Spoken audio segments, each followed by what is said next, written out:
Looking good. According to YouTube, we are live.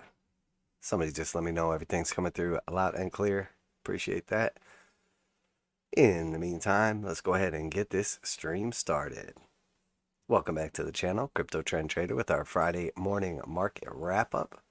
It is 11 a.m. Eastern Standard Time on October 28th, 2022. And as always, before we get started, I'd like to remind you, it's not financial advice. I'm not your financial advisor. These markets are extremely volatile, so please do your own research and trade responsibly. All right, so everything looking good. Let's go ahead and jump right in. So we did have a couple of important earnings that we took a look at yesterday prior to reporting. And then talked about some very important fundamental metrics. Obviously, we focus primarily on technicals, but it is important for investing or for long-term health of a company or current health of a company to go ahead and take a look at the fundamentals as well. And oftentimes what you'll find is that the technicals are telling you there's something wrong with the fundamentals far before you realize it with the fundamentals. And I think one thing people don't realize, especially with like Apple, for instance, reported yesterday, obviously big tech, big player in the markets overall, in the indices, just market cap wise, just everything about it, just important. I don't think people realize how many levers they have to make the numbers say what they want to say.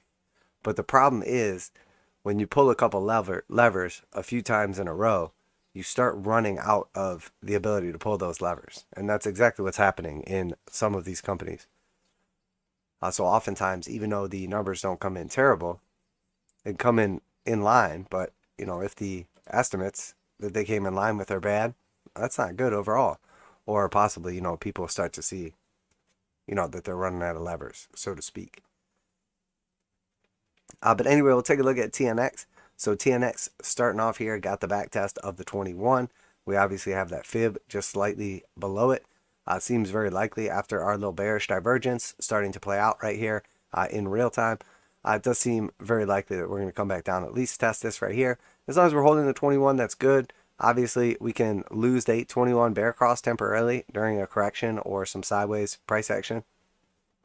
Doesn't change the scope of things. Realistically, TNX, what is it honestly telling us? Well, 10-year treasury yield, and realistically, what are all of the different yields based off the Fed funds rate? So the truth is, we're less than a week away from the next Fed meeting and 75 basis points priced in once again. So you can just expect yields not to go down before then, in my opinion. Now if suddenly the Fed comes out and says they're not going to hike anymore or whatever, that's fine. As far as, well, we'll talk about DXY when we get to it, and the rate hikes in Europe and Canada and how important those are and what they mean longer term. So U.S. oil did reclaim the 821 cross. That is definitely a good sign. As of now, we're still below the 200s. The next main thing to do after we backtest the 200 exponential, after we put in a higher low, both of which we've already done, the likely target would be to retest the 200 simple. And if the posture is different and the 200 exponential is on top instead of the 200 simple, it would be the same situation, just opposite. So seems very likely that oil is headed up here to retest 98.39, aka the 200 simple moving average. We see everything postured up in the upside direction. VIX is next. So the S&P volatility index, we're basically back down at the bottom of the range. Anytime we're below the white line, we're on shorter time frames, okay, but longer time frames start to look a little sus. Anytime we're below the blue line right here, we're really breaking down from the range technically. Now, just because we broke down right here didn't mean we couldn't reclaim it and fly. We went down, from the teens up here to like 35. So that is a massive move in the VIX, in volatility in general. So for now, we have double top. We're trending down. The most important thing is not take out the previous low if we want volatility to continue to the upside. But in the meantime, we're basically just range bound. We're just still squeezed inside this triangle. And if we explode to the upside, that volatility will be met by, will imply or correspond to massive selling likely in the major indices. And then obviously if we break down from this level, you know, and we go back down to like the teens or something like that, historically average levels for the VIX, we're likely just kind of cruising back to the upside. So, you know, which one you think is more likely to happen? And then when said thing or the opposite does happen, you know, we'll know what's going on. So Dow Jones, again, still just back testing the 200s. Did make it up to the 200 simple now. Obviously, yesterday hit the 200 exponential and top. Moved a little higher here. All green histograms inside the bullish control zone. We are still under the moving averages. We know the last 3 times we have attempted to get over these. Well, I guess technically like one here, and this is our third. We've been unable to do so. If we do start closing above them, we'll start back testing the previous levels. We can start building some strength. We have a pretty high level on the histogram right now. Now it could go up slightly higher and we could put in a higher high on the histogram right here. Definitely a possibility. The real thing we're looking for is, you know, do we put in a higher high on this peak whenever it peaks? And do we put in a higher high on the histogram whenever that peaks? And then we can look for a potential bearish divergence to develop. Now, if this just rips to the upside and we put in a new high on the histogram and a new high on price action, no divergence. They're both putting in a new high in comparison to this peak right here. But if we put in a lower high on one and a higher high on the other, that is bearish divergence either way. So one or the other, either price action puts in a new high and the histogram doesn't, or the histogram puts in a new high and the price action doesn't, that will be bearish divergence. And the only reason I'm talking about that right now, well, we're at key resistance. We're at key historical horizontal levels as well as the moving average.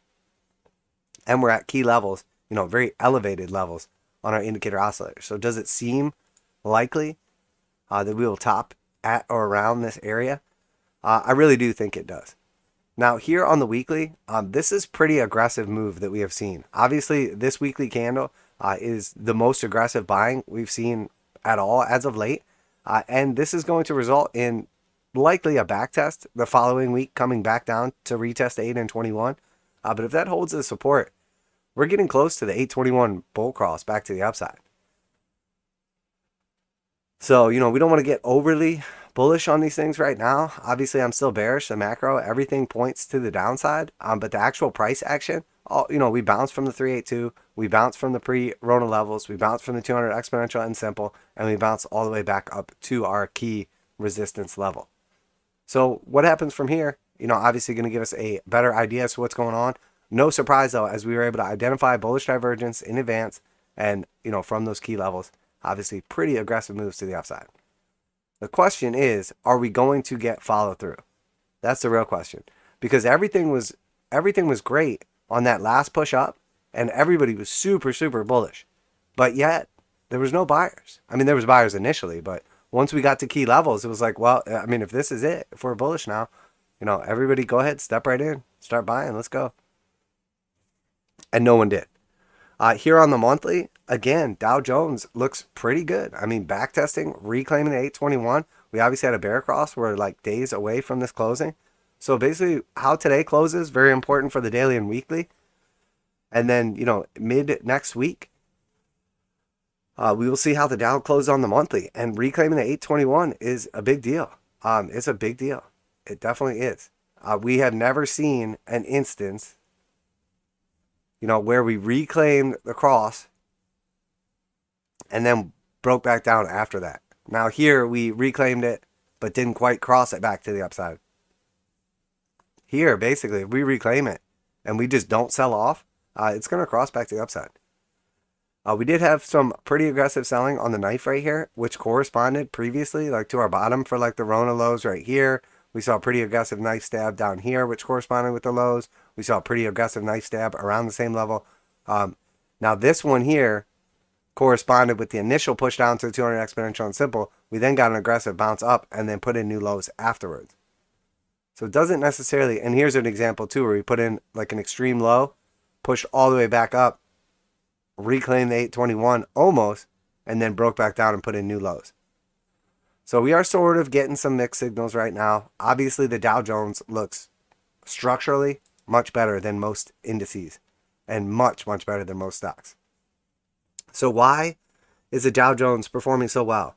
And why are the rest of these indices, as we will soon see, especially the NASDAQ, such pieces of shit?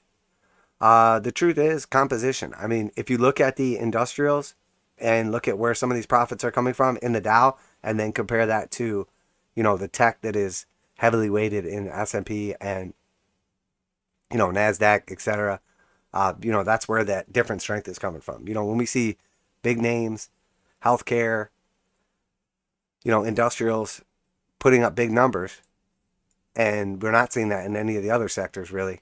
That can explain some of the extra strength in the Dow. Now, what does that mean? Normally, I use the Dow and the S&P equal to give me an idea as to what the markets are going to do. So if S&P looks fairly weak, Dow looks pretty strong, who do we trust? Which one do we trust? I honestly lean probably towards the Dow just because I'm a little bit of an OG, but, you could do either one, I guess. S&P right now, drastically underperforming. The 821 have crossed the upside. We're in the bullish control zone. We have all green histograms, but we're still well off the 200 exponential and simple. I would rather see breadth of the market than just a couple things doing well. Because the market, we've talked about this a million times. When you're playing musical chairs, when there's, 100 people playing the game and 99 chairs, compared to when there are 10 people playing the game and 9 chairs. It's the amount of people participating in the game. So, everybody pays attention to who's playing the game. So if there's 100 potential players, 99 chairs, we remove one person every time and one chair every time until eventually there's one winner. King of the hill with chairs. So people always focus on who's playing, who's winning, who's still in the game. They don't focus on all the people sitting on the sideline. So if we have 100 people playing the game in the beginning, and then it slowly dwindles down, you think about the 100 people, you think about the chairs, you think about how everybody's playing the game, etc. Towards the end, when we're down to just the last 10 people, nobody thinks about the 90 people that are no longer playing the game, that are now just sitting there watching, or, whatever. And that's how I look at the markets. If everybody's playing the game, markets are a lot more fun. They're much more likely to go up. They're easy. We're in a nice bull run or a trend or whatever. That's everybody playing the game at the beginning. Towards the end of the game, people are done with it. They're exhausted. They're tired. There's only, a couple people left at this point in time. So for the 10 people playing the game, there's 90 people sitting on the sidelines just watching. And that's the markets right now. There's a couple of stocks in the market still doing well. But for every 10, there's 90 sitting on the sidelines just watching, getting wrecked. And I think that's what we're seeing. The breadth of the market is narrowing. So it's easy for those couple stocks to perform well because everybody wants to be in the ones that are performing well. And then all the rest of them look like shit. And again, part of what we just saw, the big legs down in Meta as well as Amazon, likely are tax loss harvesting. Honestly, they're likely tax loss harvesting. I mean, if you lost money in something during the year, offset some of your wins. A lot of people were in energy this year, did quite well, or had some nice trades along the way. So you're going to offset some of those wins with some of these losses. And you can carry forward some of those losses into the future as well. So it makes sense to just sell some of your weaker stocks to offset some of your gains. So, we'll see. Weekly on SPY looks okay. Bounce to 200 exponential and simple. Nowhere close to the 821 crossing back to the upside, but back to back testing the 21. Again, bullish divergence. No big surprises here. The market literally told us about this move ahead of time. So if you didn't participate and you're kicking yourself, figure out what you got to change to participate the next time the market gives us a bunch of signals. So SPY on the monthly, again, still looks very weak. I mean, a decent back test here, but nothing like what we're seeing in the Dow Jones. So who do you trust? Well, we'll see as we look at the other couple indices, how they look as well. I mean, look at the Qs. Look at this pathetic trash index full of just straight garbage, obviously. I mean, it's fighting to even reclaim the 821, let alone get back to 200 exponential and simple. I mean, this looks like trash. So we now have one index that looks decent, but bearish. One index that looks pretty fucking weak. And then this one looks like complete garbage trash.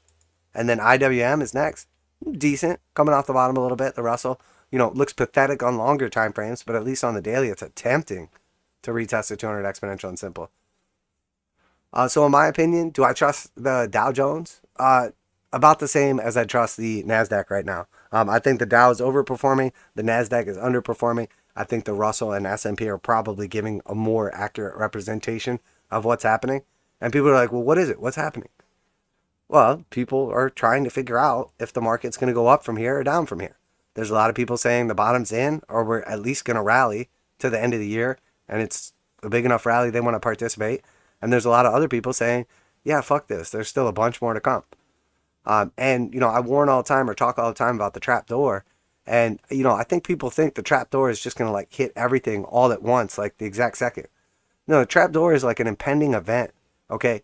Imagine if, that same game of musical chairs we're playing and, it's just a matter of time before you get knocked out because there's no chair for you, or you win the whole thing and beat the other 99 people. But that whole time we're playing, there's just random trap doors, and just every so often a trap door just goes off, and you're like, what's a trap door? Well, you're like walking to get to the chair or whatever, or moving around with the music, and then suddenly you just fall through the floor and you're eliminated from the game and existence on planet Earth. So what is the trap door? Well, we saw it happen with Meta, we saw it happen with Amazon, we saw it happen with Snapchat. And you're like, well, those are just big tech names. There's not going to be trapdoors and other things. Are you sure there's not going to be a trapdoor in Bitcoin or Ethereum? There's not going to be a trapdoor in the US dollar or, any of the other assets? Yeah, I don't believe it. I don't believe it. I think there's always trapdoors looming. And right now, we can kind of see them. I mean, when one goes off once a week in a big name, a trillion or $100 billion company, that's enough for me to be like, hey, I'm not sure I really want to play this game. Not right now, at least. So XLE retesting the highs. Very important that we put in a new cycle high right here. Would not surprise me. Obviously, big oil earnings have been through the roof. It is what it is. You can cry about how much money oil is making. You can participate in oil making money. You can cry for all the years when they didn't make money. You can do whatever you want. The fact of the matter, it changes nothing in the market. So either participate or look the other way. That's up to you. Obviously, XLE very strong after these earnings. Do I think it's going to go anywhere? No, we talked about this the other day. We don't need $120 oil for these companies to make big money. We don't even need $80 oil for these companies to make big money. They've been used to $30 a barrel oil for decades. I mean, obviously fluctuations or whatever, but 30 is not crazy. 60 is definitely not crazy. So in my opinion, as long as we don't go into like a macro global recession where demand just falls off a cliff, or at least if that demand is offset by some supply and prices maintain in the $60 to $90 range in particular, anything higher than that's just gravy. I think the energy play, at least the big oil play, continues on. I don't think it's done. I really don't. Now, oil itself, obviously, we could see some cooling off. We could see it coming down, etc. after that push up to 100. But we'll see. We will see. There's obviously a big global struggle going on between OPEC and basically the rest of the world. OPEC just wants, I don't want to characterize OPEC as bad, but let's be real. OPEC doesn't give a shit about anything but money, profits, dollars, whatever currency. That's all they give a shit about. The people that are crying about the price of oil or energy or whatever, they're crying because, it's expensive and we could do something about it, but we don't. So, if you got to pick a side, what side do you pick? Well, obviously it sucks what OPEC's doing. OPEC is, essentially a legal criminal organization, a mafia. But that's how the world works. So either participate, get out of the way. OPEC's going to do what it's got to do for money. The rest of the world's going to do what it's got to do to try to provide energy for people that need it, etc. And, one might be a little holier than the other, but let's not act like either, party is good actors in this. What's the real question is, as far as America, let's say, for instance, are we attempting to bring down oil prices for the good of the world? For the good of Europe, who, is really struggling through all this, much more than the United States or many other countries? Or are we doing it to try to get elected because midterms? I mean, you can answer that yourself. So XTN, transportation, looks fucking terrible. So why do we look at energy? Why do we look at transportation? Well, everything needs energy, you know, and the human form of energy is food. So food's pretty important, but energy just in general, very, very important because we need it for everything. And then why do we look at transportation? Well, no matter what it is, whether it's a person, whether it's a thing, it needs to be transported. Nothing is made, you know, where it's used almost at all. So if transportation prices are coming way down, that means demand for transportation is coming way down, or supply is just through the roof now and demand is not keeping up. Either way, if we have too much supply or not enough demand, we end up in the same spot, which is prices come way down. And, you know, we heard about all these containers coming, you know, from overseas costing $30,000 and now they're $2,000. And shipping containers before all this happened were $2,000. So literally the prices are back to where they were before everything went down. So there's no more issues with shipping. There's no more issues with transportation. And even with the elevated energy costs, there's so little demand for transportation that the prices are the same as what they were, even though the input costs are more expensive. So let that sink in for a second. If energy prices came back down to where they were before, transportation costs are already at or below where they were before, so they would actually be cheaper. The supply chain would be more efficient because, you know, obviously people used more boats and got more containers and did more stuff to try to transport the things and et cetera, et cetera. So in my opinion, this is very fucking important what we're seeing right here. Arguably as important as what we're seeing in energy or food or semiconductors. So semiconductors go on everything. The issue was there's no semiconductors, so there's no stuff.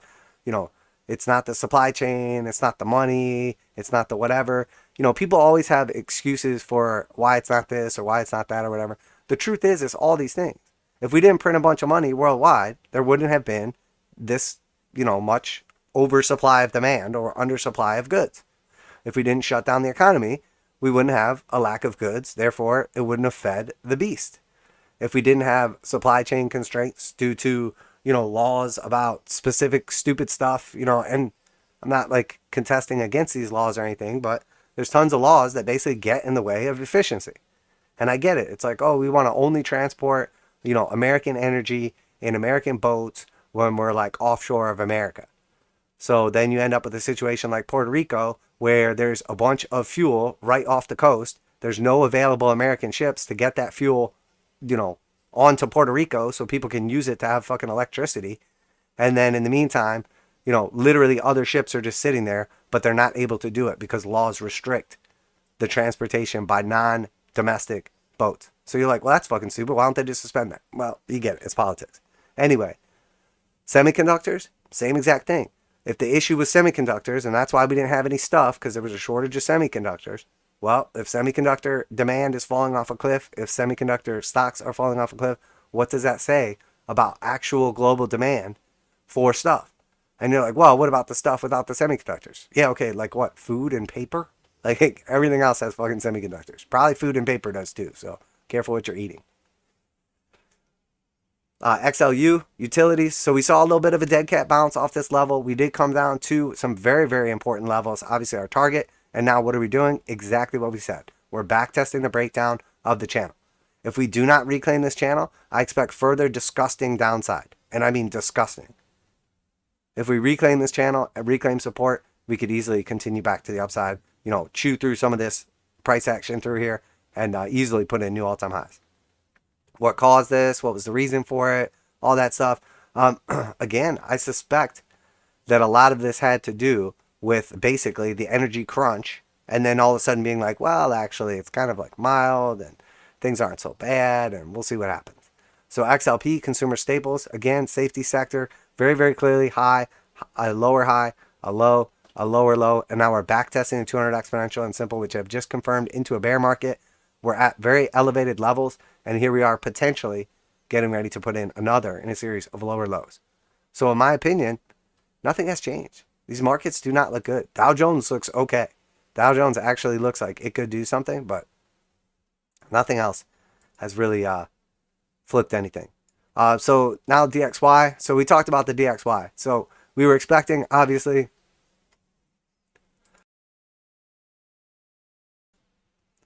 some continuation on this consolidation and downward pressure on the DXY. Why is that? Is it because the dollar has topped? Is it because the dollar is trash? Is it because no one believes in fiat currency? Is it because the US is evil? I don't know.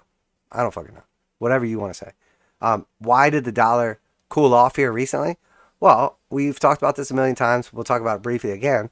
Whenever another country that's in the basket of currencies, the DXY, such as, Canada or Europe or whatever, whenever they're about to hike rates, which they do like a week to 2 weeks ahead of the United States, whenever they're about to hike their rates, the gap between the rates in the United States and the rates in Canada or Europe gets tighter because the US is still waiting to hike rates for one more week. Meanwhile, all of a sudden, the gap between Europe or Canada hiked 50 basis points. They were supposed to hike 75 and pulled back like little bitches. Europe hiked 75. So essentially, wait, did I say that the other way around? Yeah. So essentially, the gap between the US interest rates, which are higher, which drives money here because people want safety and interest, widens.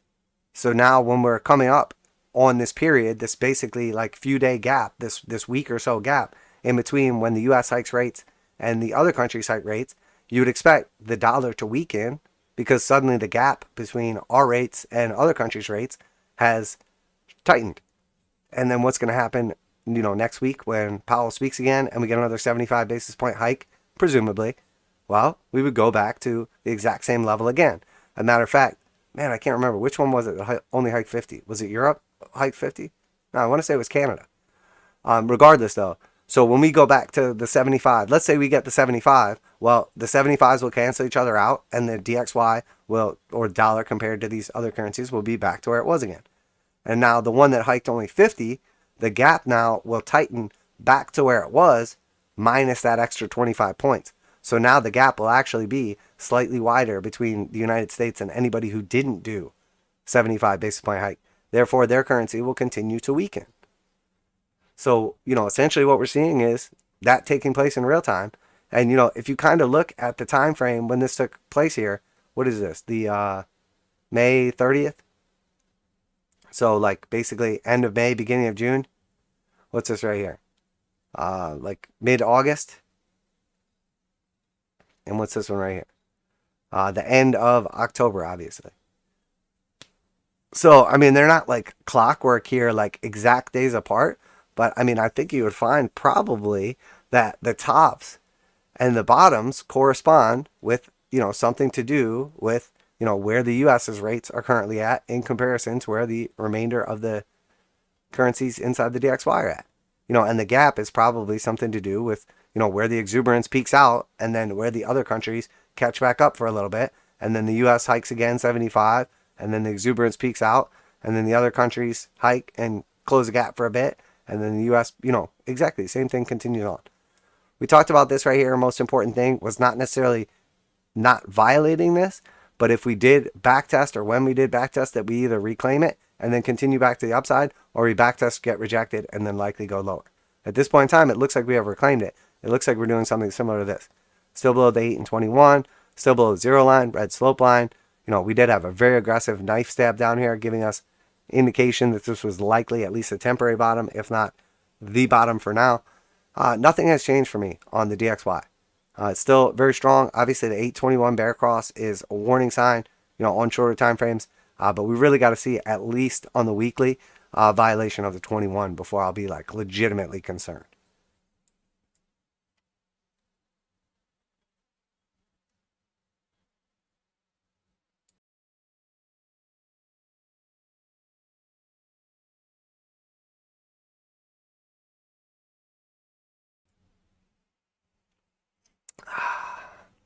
All right, so on to Tesla.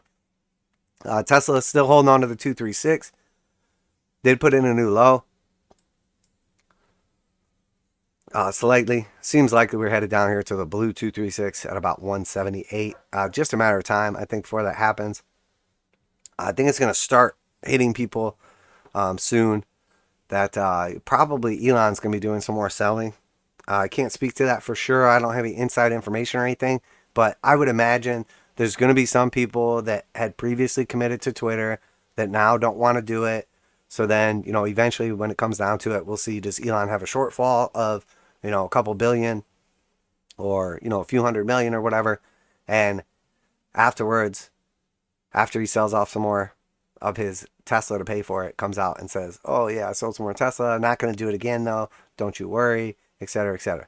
Just keep in mind though, this is where Elon sold. So, and then also quite a bit right here as well. So, and then, this is where he announced, obviously he was selling some Twitter. So there's like a weird coincidence that whenever Elon decides to sell, the market tops.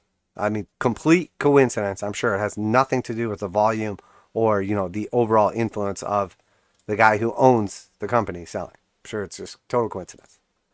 So we could presume going into the future that, if Elon has to sell more Tesla stock, which I don't know for sure he will, there might be tons of people that are just super excited to get a piece of that Twitter.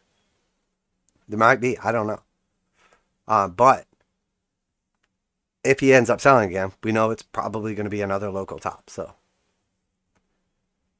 Microsoft is next. Obviously, Microsoft's been holding up pretty nicely. Still has not put in a new lower high here. But obviously, we did see, even though their earnings were okay, a pretty heavy gap down.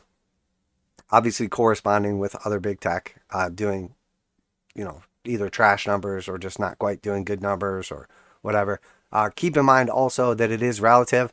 Like if I was expecting to have, let's say I have a company, okay, and every year I have reported, sales of $1 million and, earnings of $10 per share, okay? And now let's say just for a long, long time, okay, with very little growth. It's just been a steady grind. And then let's say suddenly, things are bad. And so when I put out my forecast, I say, okay, actually, I know we've been doing $1 million in revenue or sales or whatever you want to. Now we're only doing, probably going to do like 500,000 this year. So we cut it in half. And then you say, well, and I know normally we earn $10 a share and now we're only going to earn 5. So we cut that in half too. So there's no real dispersion between, the earnings and revenue, whatever, etc., however you want to look at it. But the fact of the matter is, now it's 50% lower than it was before. So should the price be cut by 50%? Does the multiple change in comparison to all that stuff? I mean, it gets sort of complicated when you start looking at all those numbers.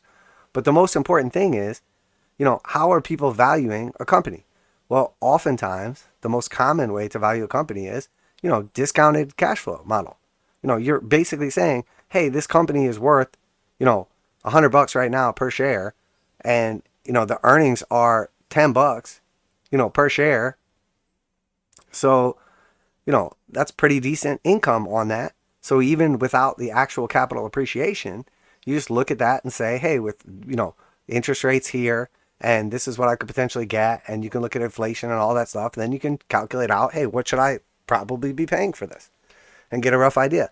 So when the numbers inside the formula start to change, the value of the company obviously changes accordingly. Now, it's not always a 1-to-1 ratio, obviously. But what we're seeing now with these big tech stocks is, they have basically downgraded their numbers. And then still people are looking at the numbers and saying, hey, how did we do compared to those numbers? Well, who cares? Who gives a shit if you beat or miss your estimate? Who gives a fuck? Nobody does really, okay? What they really care about is what your earnings are relative to what they have been previously in the past. Because if I cut my earnings in half, my estimate, and I say now we're only going to make $5, and then I beat it and we make $5.50, well, hang the fuck on. We're still making $4.50 less than I was making last quarter or last year or whatever. So that's still not good. But the market tends to say, okay, well, that's already priced in. We already knew that because you gave us an estimate ahead of time and the estimate was shitty. So we already priced it in. So now it's not about the estimate compared to previous years. Now it's all about the estimate compared to reality. So that's where people get real fucked up on how the valuations work. So if you assume markets are, 100% efficient and everything is just always priced in as soon as it's announced, It's all about the relative difference between what was expected versus what was delivered. But the truth is, when you start diving into valuations and you start looking at, hey, let's just say, for instance, and matter of fact, we can just go on from here. Microsoft, there's nothing really happening. We can go on right here and take a look at something like Apple. And when we pop up the numbers on Apple and we start looking back at these numbers, we say, okay, what was the revenue, Q3 of 2021? The revenue was 81 billion. The net income was 21 billion. And then we look right here and say, okay, the revenue is 82 billion and the net income is 20 billion. Slightly less. So it's basically an entire year later. Okay. And obviously when people buy stuff, they expect to go up, be worth more money. So 1 year later, from Q3 2021, the revenue went from 81 billion to 82 billion. So it's up slightly, but the net income went from 21 billion down to 19 billion. So it's making 10% less money on the same revenue, basically.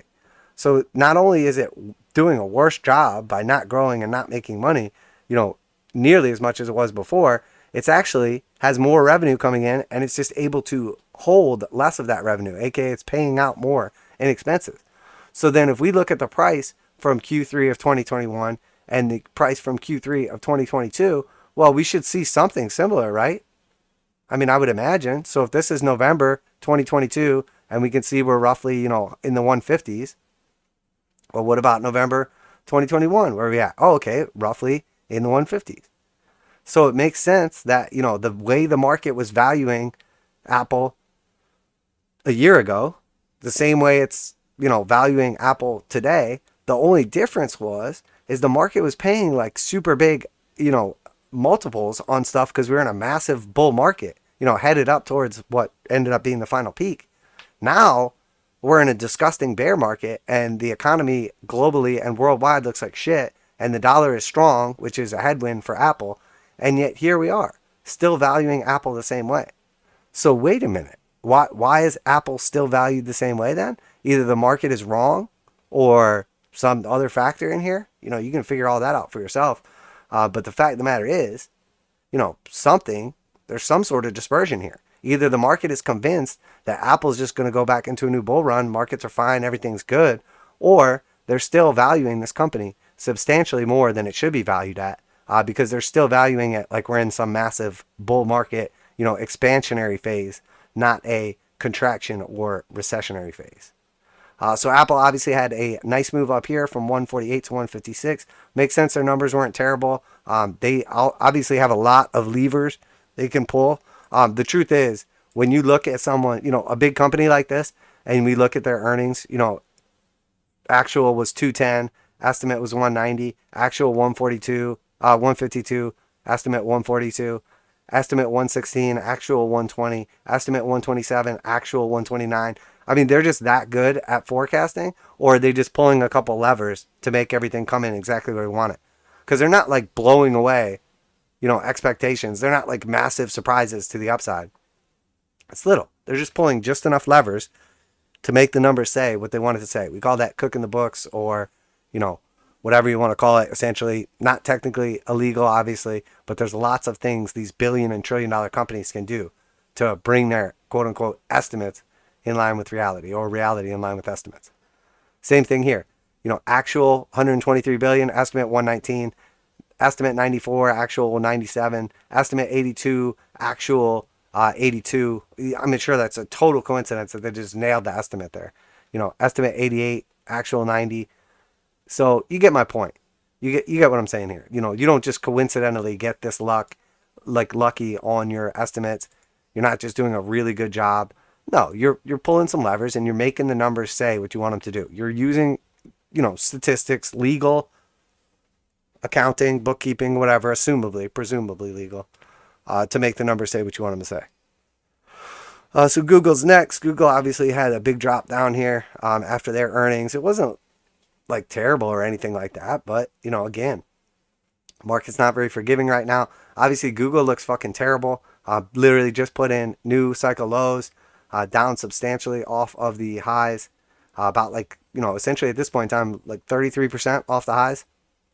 So holding up a lot better than most. but not particularly great. Putting in new cycle lows, never a good sign, obviously. Google had been not really particularly holding up great anyway, recently.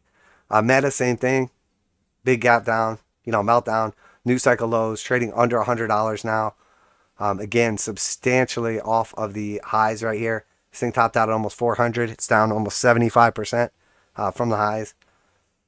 No surprise. Obviously, we talked about advertising and how that was a big issue for big tech. And then next we have Amazon with its big gap down here as well. So same thing again with Amazon. Again, the numbers weren't terrible or anything like that. They're able to get them in line with what they need.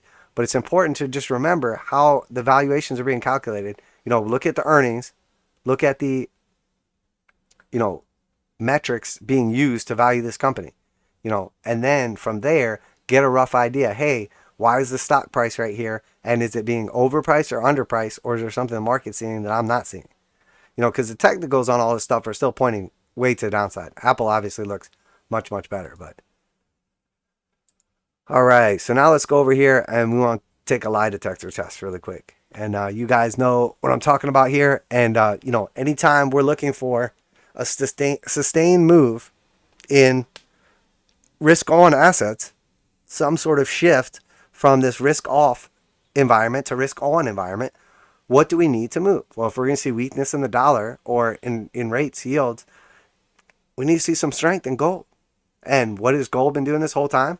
Nothing. Hasn't moved. I mean, it came up a tiny bit off the lows right here and went sideways while a bunch of this risk-on stuff surged while the dollar was going down, and now the dollar's going back up, reclaiming support, and gold's hanging out at the lows.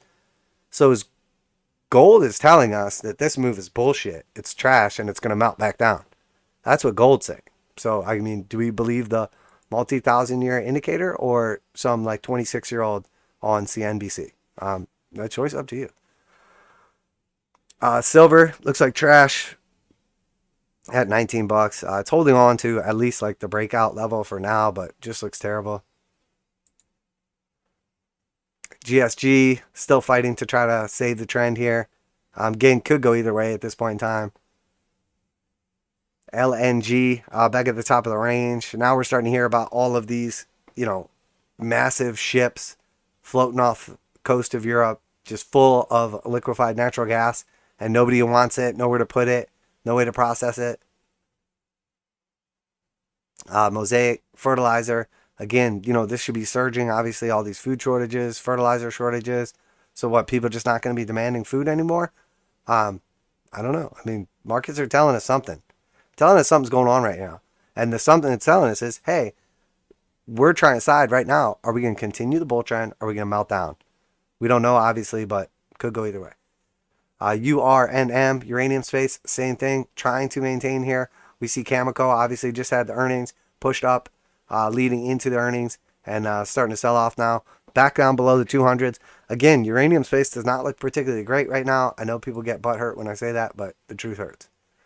Tilray and pot stocks still kind of trending up here. Still looking for this big test up. We'll have to see what happens. These are obviously the last to move and the slowest to move, but we do get some bursts on occasion. China, Alibaba, whole situation. Again, nice little push up off the bottom. What was that? A reaction rally. We went down to 57. We shot straight up to 69, and now we've given back the majority of it. So we overreacted to the downside, overreacted to the upside, and now we're right back where we were. Currently at the lowest low if we close right now for a daily or weekly for this entire cycle. Just absolutely disgusting for all the people that have been betting on China and talking about how China is great and all this stuff. Congratulations on losing all your money and probably, plus, because I'm sure you were using leverage too. So NEO completely destroyed, melting down under $10. You guys know my target has been $8 forever. We did get down to $8.50. Do we get down to actual $8? Probably very soon. Again, China looks terrible. And then we're going to jump over to emerging markets real quick. I want to talk a little bit about Brazil. It's been a while since we touched on the EWZ. Nothing really has changed here, to tell you the truth. We've been consolidating in this range right at the 200 exponential on simple. We talked about if this level holds, taking a scalp for a potential move back up to that key fib level. It's 37% upside. It would be a 6% stop loss if we took out that previous low right here. Obviously, we would assume we're headed back down to the next fib at like 26. So we wouldn't want to be in the trade. So that gives us a roughly 6% stop loss, depending where we entered in. If we get it a little bit lower, obviously if you bought right here, it would be slightly less than that. You know, it would be something closer to like 7.5% stop loss roughly. But realistically, 37% upside, 6% stop loss roughly, gives us a 6.17 to 1 risk reward ratio. So obviously very nice, very favorable. There's a strong case to be made for Brazil. If you believe commodities are going to stay strong, if you believe that people are going to need food, aka exports from Brazil, if you believe that the divide between the East and the West is going to grow and we're going to go into a bifurcated, future world economy, something like Brazil, a rich area. I would say Canada as well, but obviously, some of these countries aren't run the best. And I'm not saying U.S. is by any means, but I mean, let's be real. Canada has a reputation for basically just go look at, see what happens to the biggest company in Canada, like on a regular basis, and see how they do. Or if the government maybe just doesn't like big business or just wants their money. So on to cryptos. So Bitcoin, obviously we got the back test of the 8 after the 821 cross. That's good. We still have momentum in the form of the blue slope line. The knife was pretty aggressive right here. Definitely what we have seen with some previous tops like this. But we did go on to make higher highs. So just because we saw a very aggressive knife stab here does not mean that's the end of it. Now, here's the thing. The knife represents money coming in to an asset. So when we see the knife peaking like that, when we see the buying coming in like that, typically when the knife peaks, it's saying, hey, we reach our maximum level of exuberance, the maximum level of buyers, the maximum level of inflows. And from here on, we're not going to have nearly as much. Now, it doesn't mean the price has to immediately go down.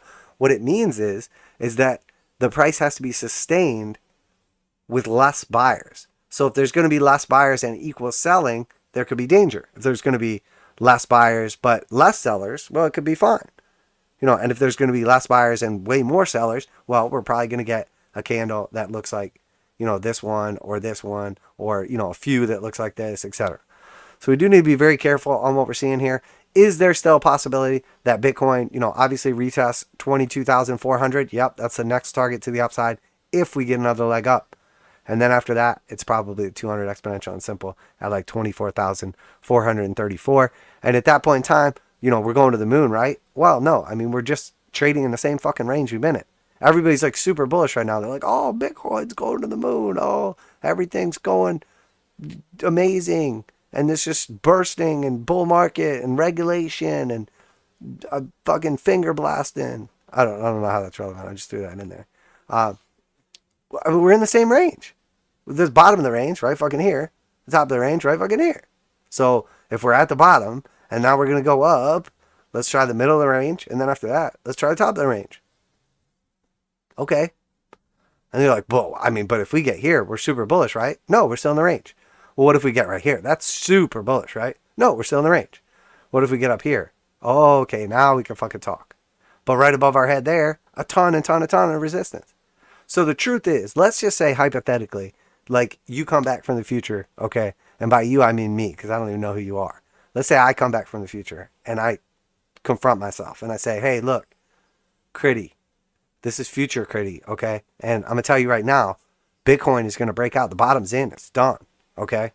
I don't just assume we're going back to 100K right away. We got to grind through this whole channel right here. Then we got to finally break out. Then once we break out, we got to grind through all this resistance right here. Then once we break out of that, we got to grind through and we got to burst up here. Then we got to grind through all this resistance right here. Then once we grind through all that resistance right there, then we got to grind through this resistance. Then we got to grind through this resistance. Then we got to grind through this. So there's still a shitload of price action that took place above our heads that we have to battle to get above ever. The more price action above your head, the harder it is to get through it. So getting through 30,000 is going to be a nightmare. Okay. It doesn't mean it can't happen, But I mean, just assume the first time we come up to like 28 to 30,000, we get rejected hard because all the people that bought through here that didn't end up selling, and then we broke down from that level, they're just praying to God to get out even at this point in time. You know, think about Michael Saylor right now. He's still coming on, giving those keynote speech, talking about, you know, the future and all this great stuff and the store of value and all this. The motherfucker's down half his position. I mean, he's underwater 50%. I mean, you think there's not a part of him that just wants to get out even? You think there's not shareholders or, you know, loans, people that want their money back?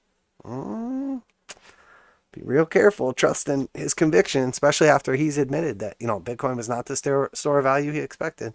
Be real careful.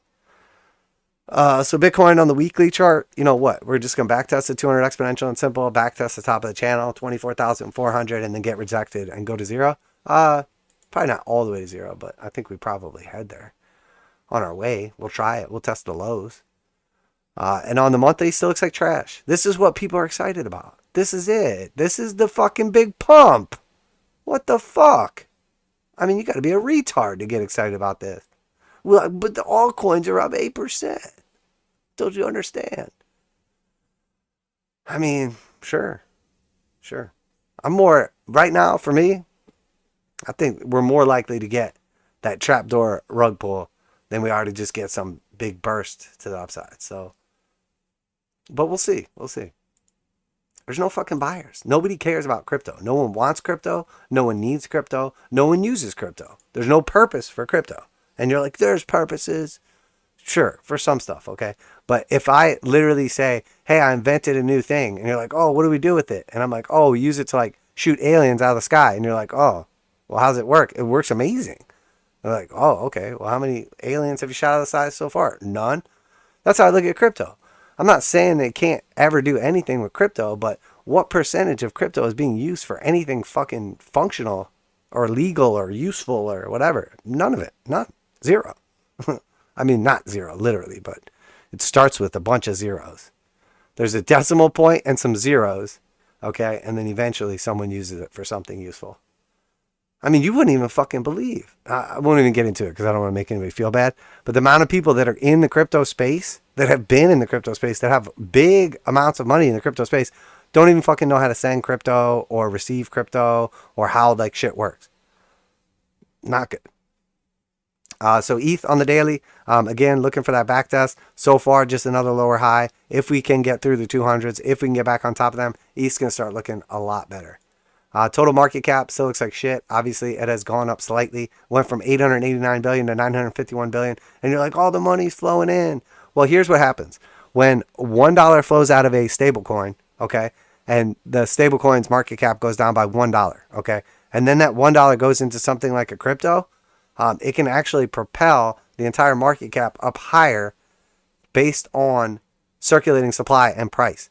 Because the $1 going into a stable coin does not change the price of that stable coin. You know, maybe marginally or whatever, but not really. When the money goes into a crypto project, it's, you know, an actual like appreciating asset. It does in fact raise the entire market cap. So you could literally take $1 out of your left pocket, which is a stable coin, and then you could put that dollar in your right pocket, which is some random shit coin. And now the crypto market cap has gone up, even though it's the same dollar still. So be real careful when you believe that there's like new flows coming into crypto and institutional money and all this stuff. The only thing that's coming is a bunch of bullshit. Regulation is coming eventually, and we'll see what happens then. Bitcoin dominance on the weekly. Looks like trash at the lows. No one wants Bitcoin. It's total garbage. Obviously, as the money has flowed back into stablecoins, as the DXY strengthens again, we have seen the weakness continue. And we can see that here on the Bitcoin dominance minus stablecoin chart. When you take the stablecoins out, Bitcoin has been gaining strength relative to shitcoins. And now it's battling to regain this level. And now it looks like the shitcoins are winning. So there's enough people in crypto now that don't even believe in functional crypto or store of value or whatever the Bitcoin bullshit like narrative is. They just really care about like their Solana or their Cum Rocket or whatever, which that's fine. You can speculate on whatever you want, but that's not good for the market. And you're like, well, actually, if this breaks down and starts going lower, Doesn't that mean that more money is in altcoins? So probably we're in a bull run? Yeah, it's definitely possible. I mean, if we take out the lows at 42%, it means like something probably went wrong with Bitcoin, or people just don't give a shit about it, which is possible. I mean, I've talked about Boomer Coin quite a bit and how Bitcoin is always going to be the first. It's always going to have some value. But, nobody uses AOL to sign on to the internet anymore. Okay? No one's dialing up their fucking modem. So, well, Bitcoin is the first and it's the best and it's a store of value. Ask AOL about being the first and the store of value. Ask MySpace how that's going. Ask fucking Facebook how that's going. Okay? Just because you're the first doesn't mean you're the best, and it doesn't mean you're worth shit.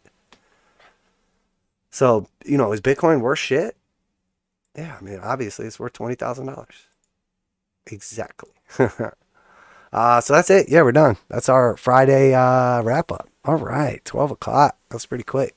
Let me jump in the chat, see what's going on. Eli says, let's rock. What's up, brother? Hopefully that rocked your world. Cool Sheet says, good morning, DGens. How dead is this cat? Bitcoin 30K or 15K first? 30K or 15K first? I mean, obviously 15K. If you said 28K or 25K, it might be different, but obviously 15K. I mean, the risk reward ratio is obviously to the downside at this point in time. So, I mean, you give me an easy answer though, or easy question. Bitcoin 30K, okay, sure. That's 50% up move and above substantial resistance. Bitcoin 15K, well, that's only a 25% downside. And, there's a little support there, but not really. There's literally one fucking candle between, 15K and 20K. So am I betting on one candle and a 25% drop, or a shitload of resistance and a 50%? Yeah, I'll take the one candle, 25% drop. Easy question. What's up, Basotos? Good to see you, man. It's been a while. T. Jers says, you again. What did I miss? Watch the stream and find out. Ezekiel Adamus says, sup, bro. Sup with you, bro. Hopefully you're doing well. Bitcoin probably 21.5. Then down the drain. Yeah, I mean, didn't we already get up to, what was it? It was about 21, wasn't it? Maybe not quite. We'll see. I mean, the 4 hour looks bullish right now, so we don't want to fight it. The daily still looks pretty atrocious, but 4 hour looks decent. Daily's starting to do something. I mean, I know what you're thinking. Like, what a piece of shit. How can it still not have gotten back up to backtest the 200 exponential and simple? To which I would say, there's a bunch of shit coins. Everybody knows if Bitcoin's going to start rallying, all the shit coins are probably going to outperform it. Therefore, people are like, well, I'll just skip getting into Bitcoin for the rally and I'll just go straight into the shit coins. And that's reflected in the Bitcoin dominance. And the truth is, as long as that's happening, there's only one way we get out of this bear market. There's one crypto. There's one way we get out. It's Bitcoin. Bitcoin has to lead the market out. It's not going to be Cardano. It's not going to be Ethereum or Litecoin or whatever. Sure. Coming into this big bull run, like over the last few years, Litecoin was the big mover ahead of time. And did we capitalize on that? Of course. And then Ethereum recently, before the bottom, or when the bottom was put in, was like the big burst up and did like over 100% move. So sure, yeah, Ethereum did. But the fact of the matter is, if Bitcoin doesn't actually violate these key levels and break out, the whole market just rolls back over and dies. So people are like, oh, Bitcoin's trash, it's boomer coin, it's whatever. Sure, it's still half the market cap though. So all the other altcoins can either have a good chart, or Bitcoin can have a good chart, or there can be some combination of those.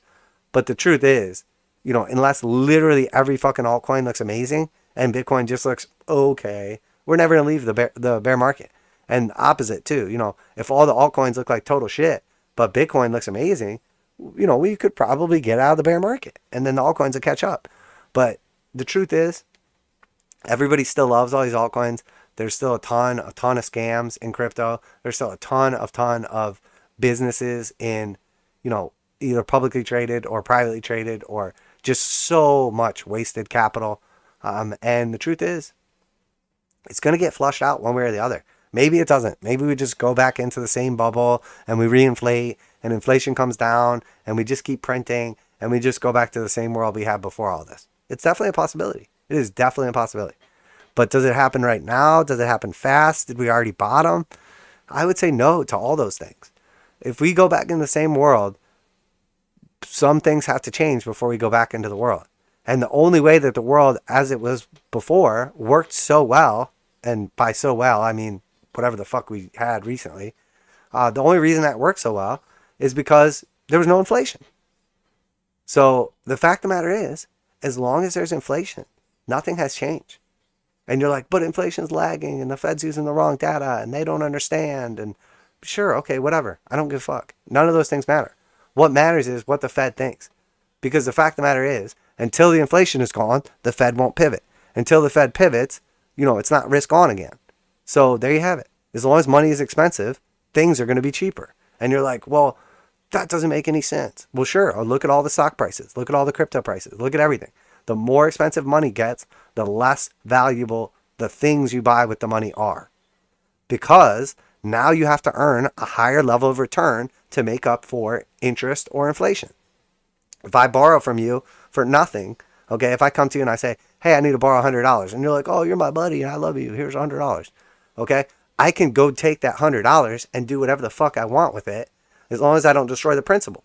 If I earn $1 per year and all I have to do is pay you back the $100, who cares? I'm still up as long as there's no inflation. Now, what if there's 3% inflation or 2% inflation? Well, now I better earn at least $2 or else, I'm technically losing buying power to inflation. Well, what if now I have to pay you 1% and now there's 2% inflation? Well, now I better earn at least the 1% to pay you plus the 2% for inflation. So what about the real world like we're in right now? Well, if there's, 6% inflation, roughly, and you're like, that's not 6%, it's 10, it's 12, it's 1,000% inflation. Whatever. Let's look real numbers, okay? So let's say it's like 6%, sticky, CPI, whatever. Let's say 6%, average out by the year. Okay, so whatever you put that money in, you better fucking earn at least 6%. And then if I have to pay you on top of that inflation, I better earn that too. So if I borrow from you at 4% and inflation is 6%, I better put that money somewhere to earn 10% or it's net negative, technically. So got to be real careful in these environments with these valuations. I'm telling you, I think, in my opinion, the market, the world right now is still betting that, hey, the Fed's going to pivot, inflation's going to come down, or something's going to break and we're going to go back to things how they were before. And that's why we're going to go back to valuations how they were before. And that's why when something is down 50%, it's a great deal. Now, if you believe like me that that's all bullshit and it's predicated on a bunch of things that will literally never happen because now we have inflation, you'll understand that, hey, we can't value stuff again. So who gives a shit what the valuation was when interest rates were 0 or 2% and inflation was 0 or 2% if we don't go back to that? What if the Fed puts a new floor at 2% interest rates and they say, okay, we're going to let it go back down. We're going back down to 2 from now. We're no longer going to 0 rates. It didn't work. It was a failure. So 2 is the new floor. Okay, so are things more valuable than they were when 0 was the floor or less valuable? Less valuable. Now, is it still possible that they could go up in value over time and surpass their previous valuations? Of course. But there has to be more buyers or, less demand, less supply, etc., to balance out that valuation. So that's why it's so important to look at not only multiple compression, but also earnings compression.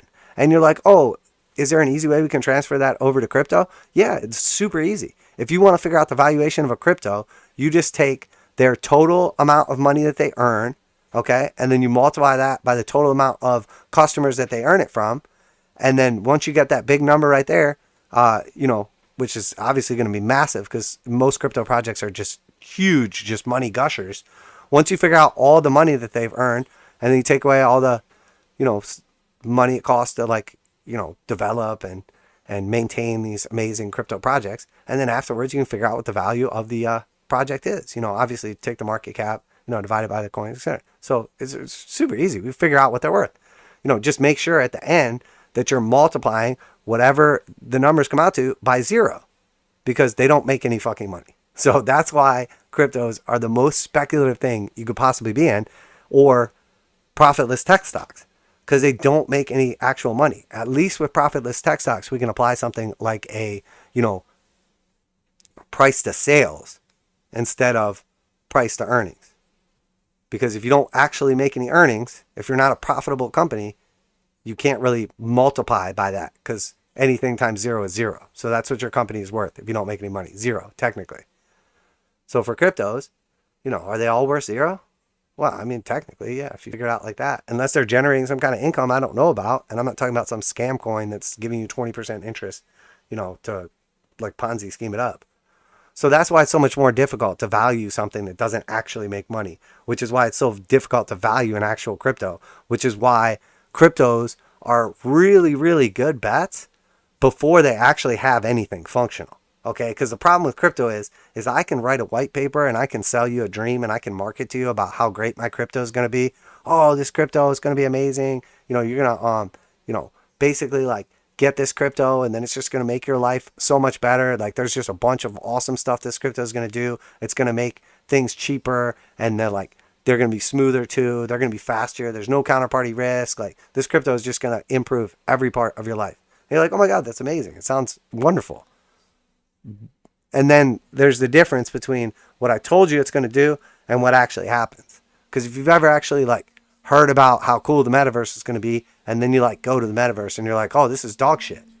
And then you're like, oh, I heard about how, awesome this digital land is going to be in this digital community that's going to be the future. And then you go to it and it looks like fucking Roblox or something from you used to play on your calculator in high school on a TI-85.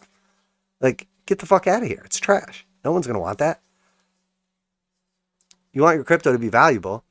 Do a thing better than any other thing does it, and do it without anybody knowing. Okay, the way crypto will be adopted is quietly in the night without anyone knowing. And you're like, oh, well, that's what I'm betting on, XRP, right? No, XRP is trash.